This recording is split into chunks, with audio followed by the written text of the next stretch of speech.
आचार्य चाणक्य ने अपनी नीति ग्रंथ यानी चाणक्य नीति में मनुष्य के जीवन को सरल और सफल बनाने से जुड़ी कई बातों का उल्लेख किया है।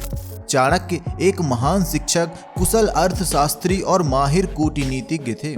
आचार्य कहते हैं कि महिला हो या फिर पुरुष, अगर उसका जीवन साथी अवगुणों से भरा है तो उसका पूरा जीवन नर्क बन जाता है।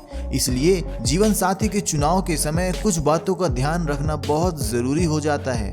ऐसे ही स्त्रियों के सामान्य लक्षण के अलावा चाणक्य ने उनकी कुछ ऐसी बातों को भी नीति शास्त्र में सामने रखा है जो उन्हें शादी के लायक नहीं बनाती। चाणक्य के अनुसार ऐसी कुछ स्त्रियां होती हैं जिनसे भूल कर भी पुरुषों को शादी नहीं करना चाहिए।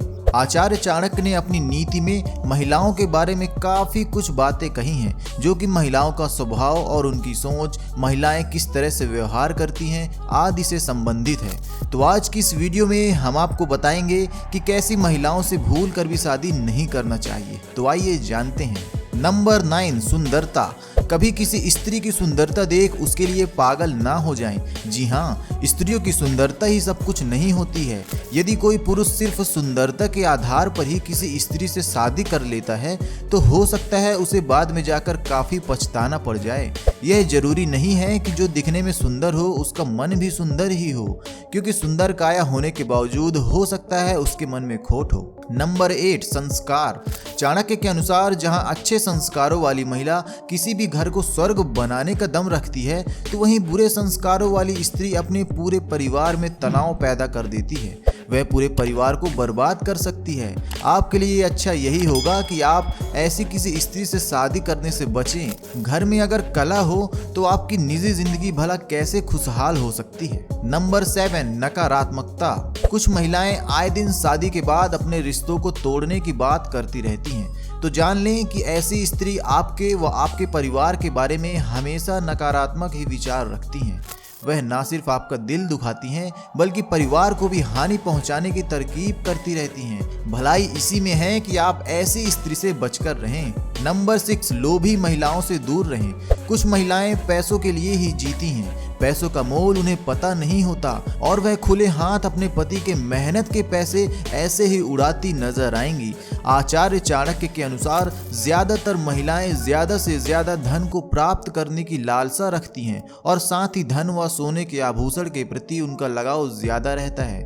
बता दें कि धन के लालच में आकर कुछ स्त्रियां सही गलत का भेद तक भूल जाती हैं और घर को नर्क बना देती हैं। नंबर 5, संस्कारी स्त्री से ही करें विवाह। आचार्य चाणक्य कहते हैं कि अच्छे संस्कारों वाली महिला घर को स्वर्ग बना देती हैं।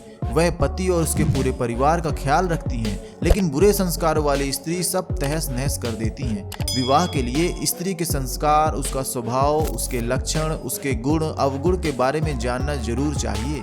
इन सभी तथ्यों पर विचार करने के बाद ही स्त्री का विवाह के लिए चुनाव करना चाहिए। नंबर 4, धर्म में आस्था। आचार्य चाणक्य के अनुसार पुरुष के साथ साथ स्त्री को भी धर्म कर्म के प्रति आस्था होनी चाहिए।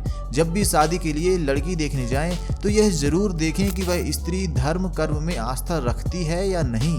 नंबर 3, दबाव में आकर ना करें शादी। चाणक्य नीति कहती है कि ऐसे व्यक्ति से कभी शादी नहीं करना चाहिए जो अपनी मर्जी से शादी ना कर रहा हो, क्योंकि ऐसा जीवन साथी आगे चलकर आपको कोई खुशी या सम्मान नहीं दे सकता। दबाव में आकर किया गया विवाह दाम्पत्य जीवन में कई मुश्किलें पैदा कर सकता है। नंबर 2, बोली में मिठास। चाणक्य जी मानते हैं कि जो स्त्री मीठा बोलती हैं उसके घर में हमेशा लक्ष्मी का वास होता है। इसलिए स्त्री को हमेशा मधुर वचन बोलने चाहिए। चाणक्य जी मानते हैं कि जिस स्त्री की वाणी मीठी होती है उससे शादी करने वाले व्यक्ति की किस्मत बदल जाती है। ऐसी महिला घर का माहौल हमेशा खुशनुमा बनाए रखती है। नंबर 1, जीवन साथी में देखें धैर्य। आचार्य चाणक्य कहते हैं कि जीवन साथी चुनते समय व्यक्ति को यह जरूर देखना चाहिए कि सामने वाले में धैर्य कितना है, क्योंकि जीवन के उतार चढ़ाव का सामना करने के लिए धैर्य की जरूरत होती है। आचार्य चाणक्य कहते हैं, वर्येत कुलंजम प्रज्ञो विरूपामपि कन्याकाम रूपशीलम न नीचस्य विवाह सदृश्य कुले। इस श्लोक के माध्यम से आचार्य चाणक्य ने यह समझाने का प्रयास किया है कि कैसे स्त्री से विवाह करना चाहिए और कैसे स्त्री से नहीं। ऐसे चरित्र वाली स्त्री न केवल विवाह के रिश्ते को खराब करती है बल्कि पूरे कुल का नाश करती है। वह उस पूरे परिवार को समाज के सामने बेइज्जत करती है। इसलिए विवाह के लिए हमेशा संस्कारी स्त्री का ही चुनाव करना समझदारी है। तो आपका आचार्य चाणक्य की नीतियों के बारे में क्या कहना है, कमेंट करके जरूर बताएं और ऐसे ही वीडियोस देखने के लिए हमारे चैनल को सब्सक्राइब जरूर करें।